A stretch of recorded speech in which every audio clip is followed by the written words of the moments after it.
A long, long time ago, we used to get our food homegrown, and toothpaste used to make you smile.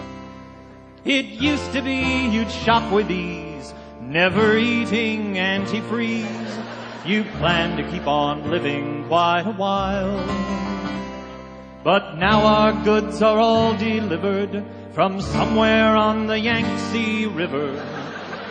No one knows the source there, so you might find some horsehair.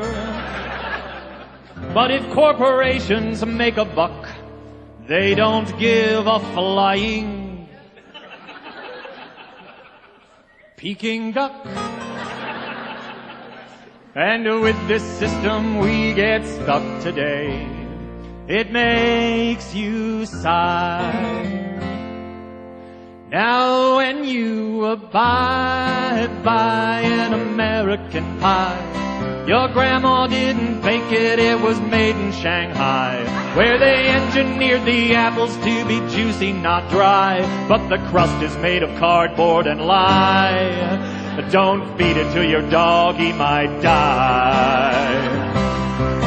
Now did you eat a tasty cake, and did it make your stomach ache?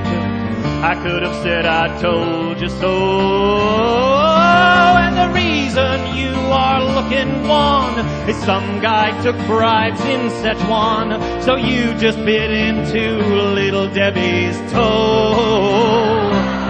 And now the toys you bought from Fisher-Price have toxins deemed unsafe for mice, and Elmo tends to wheeze 'cause he's laced with PCBs. But all my problems seem so far when I see my cheap new DVR. I'll even brush my teeth with tar, and you will see that I'll buy from some young guy. I drive a Chevy and it's heavy, but the price is too high. Soon $20 will buy a car from Shanghai, and honey, that'll be the day we all die.